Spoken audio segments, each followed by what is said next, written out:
What inspired the name HN for your album? Does it have a personal meaning? Well, the truth is, I don't want to reveal it. I like to keep a little bit of mystery in my work, similar to like other artists like to do. It is personal. It has a very personal meaning because it's related to the experience I went through, or what this album's all about. However, you know, I like to keep people guessing and figure out, and it kind of gives the album a little bit more life and legs to stand on, because people come over and go over and look at the album and try to figure out little hints, be like, oh, is this what it means, is this what it means? Whether like some people may think it's an acronym, may think like just a random two letters. That's just the idea that I had. How would you describe the overall vibe or theme of the album? Yeah, the overall theme and vibe, like, I didn't want to make it thing like it was a breakup album, because it isn't. I've actually really been in a proper relationship, but it's about me going through experience I had with someone and it didn't plan out well.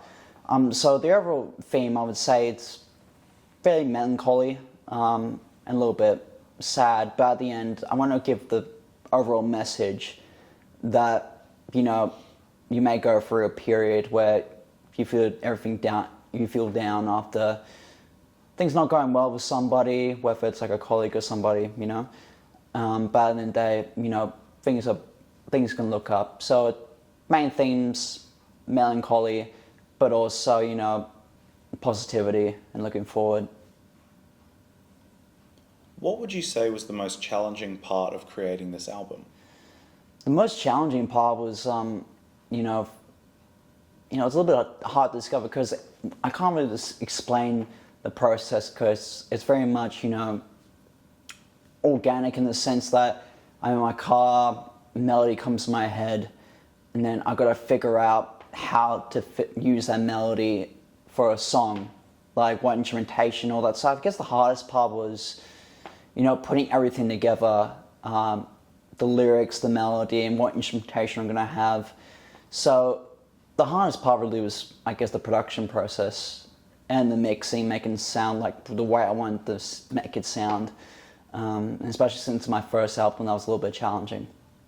How long did it take you to complete the album from start to finish? Well, I started writing it like mid-2022 or early 2022.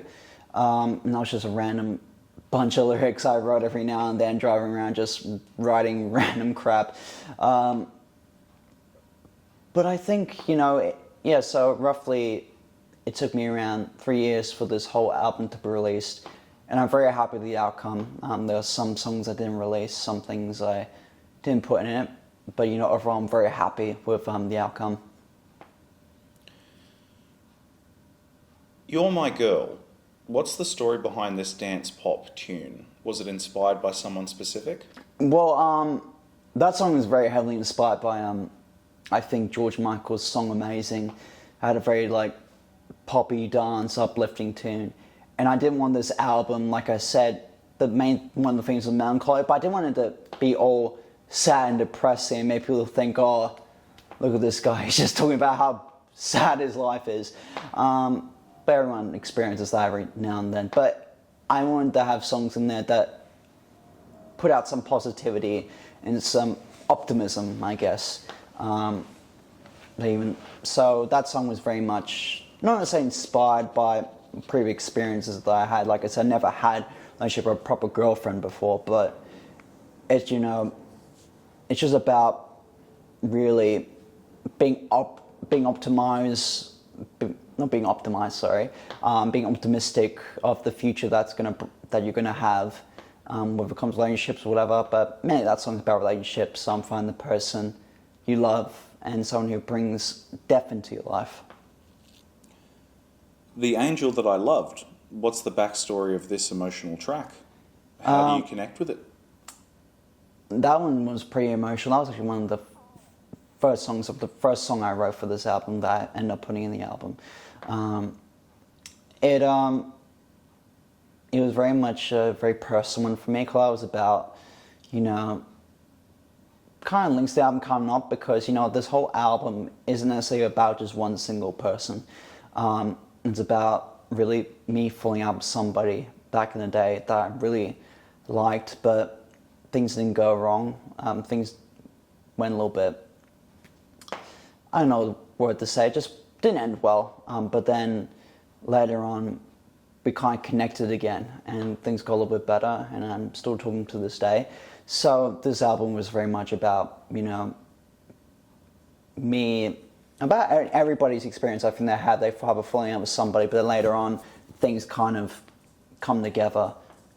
So this album is very personal to me, and try to emphasize to people, you know, you may lose somebody, but in the day, in the future, maybe you'll reconcile, maybe you're not, but at the end of the day, there'll still be some light under the tunnel, you know?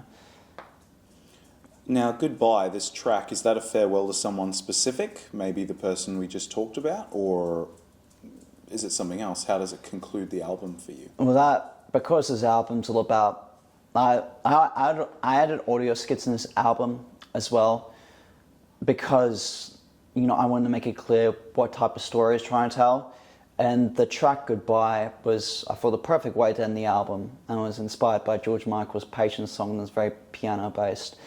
And the song is very much a proper, like, song for a goodbye to somebody. Yeah, it is directed to somebody. Somebody I knew that, you know, like, no grudges or anything, but just, you know, kind of just... you know, I wish them the best and everything like that.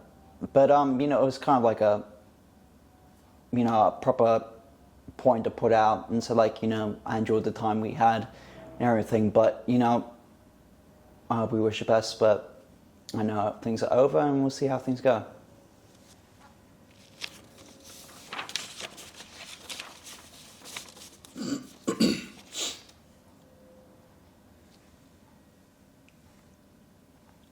Were there moments while writing these originals where you felt creatively stuck? How did you push through?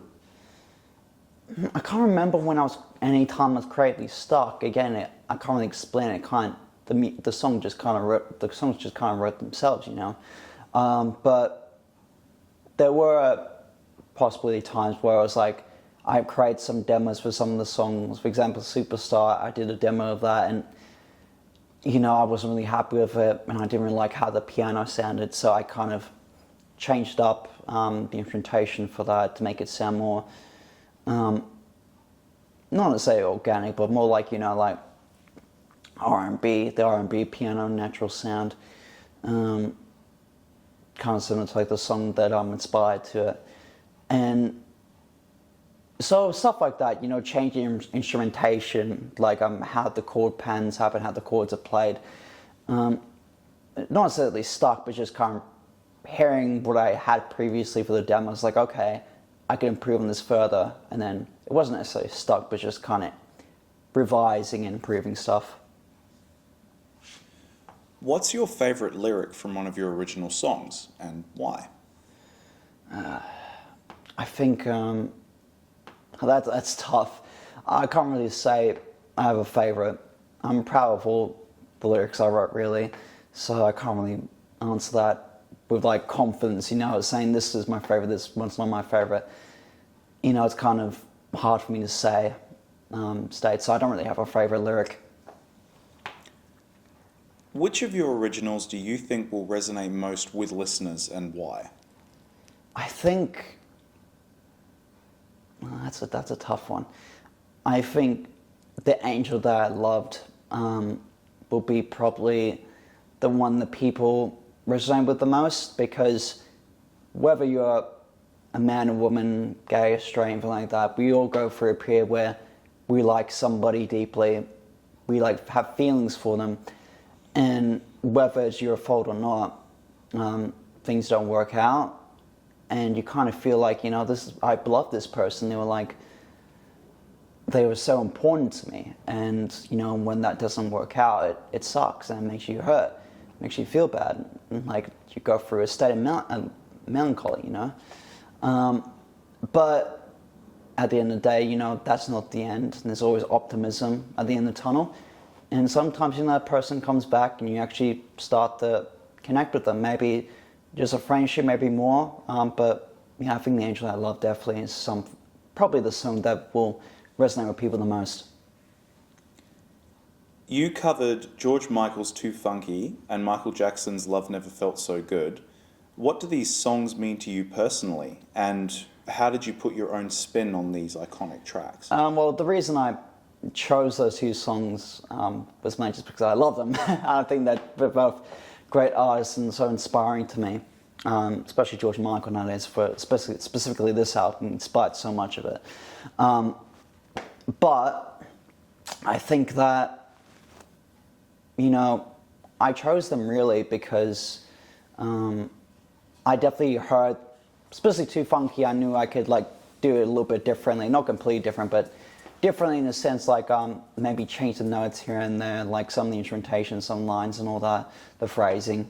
Love Never Felt So Good, I tried to make it as close to original, but then again, you can't really compete with Michael Jackson or even George Michael, but I tried my best to not try to be them, but try to relive the spirit and the kind of emotion they had through those songs, On that note, were you nervous about tackling such well-loved songs, and how did you approach the challenge? Well, I wasn't really that worried because I made sure to not choose one of the songs that they were most popular for. Love Never Felt So Good was a demo that I think originally was planned for Thriller but wasn't used and was released down the line after his death. Love Never Felt So Good. And the Escape album that Sony released, which came with a bunch of unreleased tracks. And Too Funky wasn't really George Michael's, definitely not his most famous song, one of his most popular. It was one of his most notable ones, and featuring his best hits, best of George Michael. But I wasn't really worried because I knew that I could not say do it complete justice because I'm not them, but I could put my own spin on things and I'll be comfortable. It's under my name, it's my rendition of it. And I thought, even if people maybe criticize me more for it because by two famous artists, at the end of the day, I think I did a great job, and I wasn't really afraid of it, to be honest. How do you know when a song is finished and ready to be released? I only know it when I finish the master, listen to the masters, close my eyes and listen to it, and I imagine myself as being a random person, just average, even though I kind of am an average guy, I guess. No one's really average or normal. We all have different things in our lives.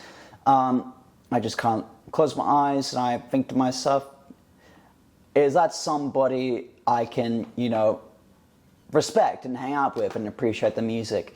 And I think the matter of fact, I was comfortable putting this album out is a testament that, I was happy with the stuff I did. And I made sure to listen to all the masters repeatedly before release. And I'm 100% happy with everything. Did you collaborate with any other writers, producers, or musicians on this album? I did for a couple tracks, but a lot of them weren't used. The one track that I did use, that I collaborated with a session bass player, drum player, and a producer/mixer for my album Love Never Felt So Good. But other than that, it was mostly me. I'm doing the instrumentation and production and all that. But I did have help with the mixing by a man called Jack Arnott. He did a great job, and I'm really thankful for all the work he did for me and all the adjustments he made to my requests.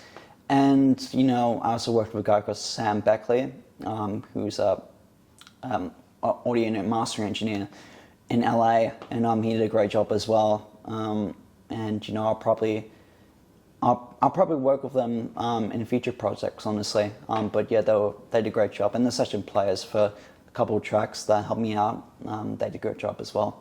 Are there any local artists or producers or anything of that sort that you would like to collaborate with in future? There's a couple.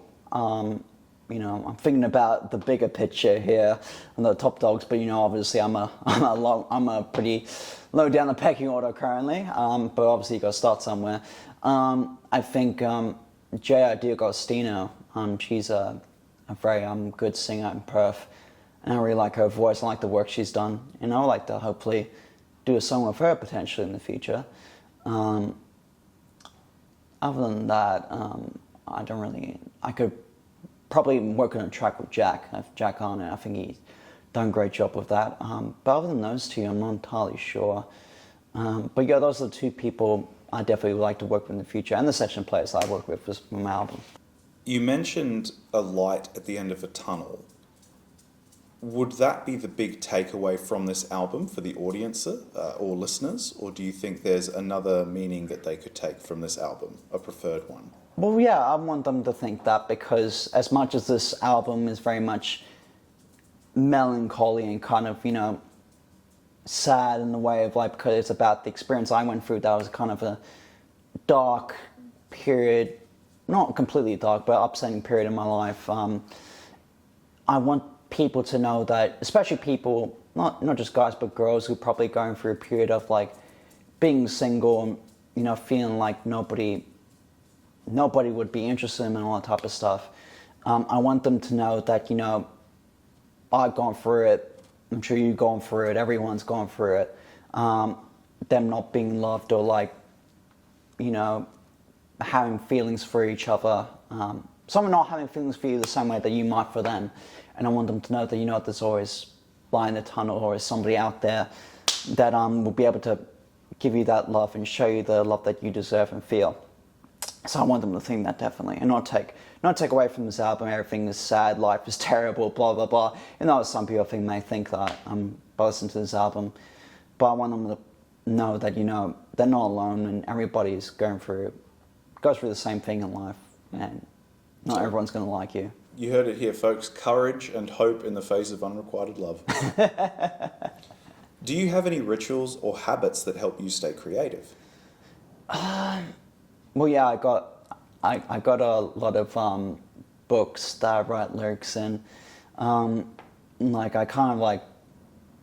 how some artists, they come up with different words, random words, and they just can't just write it down on a piece of paper and store it in a little box. That's something I do as well. I kind of just, whenever I have some words that I like, or a melody and some words pop out, make sure I get my notepad or even on my phone and write down my notes app certain words that I liked. But other than that, really, I think, other than that, really, not many other traditions. Well, I do songwriting through voice memos. I have the melody, I record through voice memos on my phone. So, I don't forget, the melody or an idea of a song I have, So those are the two main things I use to keep me creative. How do you hope your album, HN, will impact your career as an artist? I hope it establishes myself as, somebody who wants to take music seriously. Because my first debut album, I did 3 singles before that to promote it. I'm still doing promotion now for it, hence why I'm doing this interview. I want, people to listen to HN, look at my singles and realize, I'm taking this seriously. I'm not somebody who's gonna, put out an album and then just kind of relax. I like working, I like being productive. And if I'm not productive, I kind of feel bad about myself, So I'm always to be creative, work, write,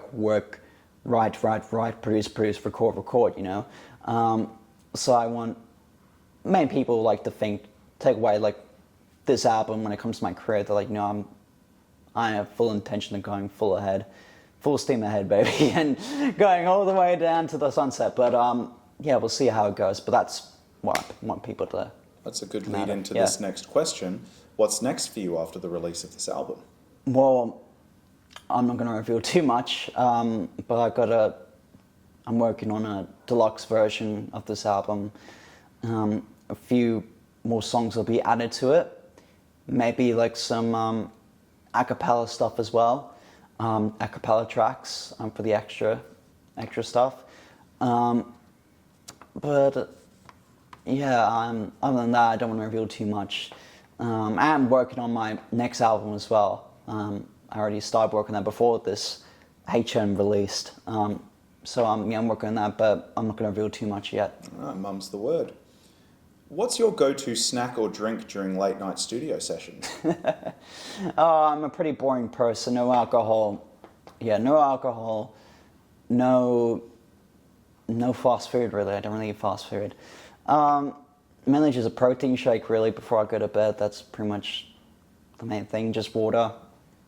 Yeah, I mean, I don't think I look like somebody who eats too much or too little, but if I had to choose one snack that, you know, like my guilty pleasure, muffins, probably, chocolate chip muffins. But I haven't had those in ages, so I don't know if that counts, but yeah, chocolate chip muffins, yeah. If you could collaborate with George Michael or Michael Jackson on one of the covers, what would you ask them? Well, the first thing I'll ask them if I met them in the studio, be like, hey, can I get your autograph? Can I get a photo? No, but on a serious note, I would probably ask them, like, hey, was this song very personal to you? How'd you go about recording your vocals specifically? Because I'm mainly a vocalist, not really an instrument person. Yeah, I would really like ask them, was it personal to you? Was it a song that you really like think it's one of your best songs ever? And depending on what answer they give, I may approach it the more personal route or the more professional entertainer kind of no real meaning. The song doesn't have much meaning, but just kind of fun with it, But yeah, I would probably imagine, they would say, they might not say it would be personal, but they'd be like, it's something they really are proud with, and, they're proud of the approach they gave. So, I probably wouldn't have approached it that differently, to be honest. But then again, I never got to meet them. I definitely won't be able to meet them now because sadly they passed away. But, it would have been great. If HN had to be the soundtrack for a movie, what kind of movie would it be? I don't know, some sad rom-com. Who would it star, you reckon? Brad Pitt. Brad Pitt. Brad Pitt and, I don't know, just some random blonde chick. I don't know. I don't know what Brad Pitt's. I don't know who Brad Pitt prefers, blonde woman or anything like that. But yeah, so probably I can say Brad Pitt was starring it, but I don't know who the woman would be. I could see it being Brad Pitt and George Clooney in like a gay rom-com. That would be something. That would be something. They do like to collaborate. Well, thank you for your time, Rocco. I appreciate it. I wish you luck in your future musical endeavours. Thank you, appreciate it. And tell them where they can find this album. Oh yeah, so guys, you can find this album through my Spotify, all streaming platforms really. But also make sure you follow my Instagram for all the info. Rocco Martinez at Rocco Martinez Music, and Snapchat Rocco Martinez 29, X as well and everything. But if you go on Instagram, it has the link there, my artist page link, and it gives you all my social media and everything. So yeah, check out my socials, but mainly just look up Rocco Martinez on Spotify and all streaming platforms, and you'll find it there.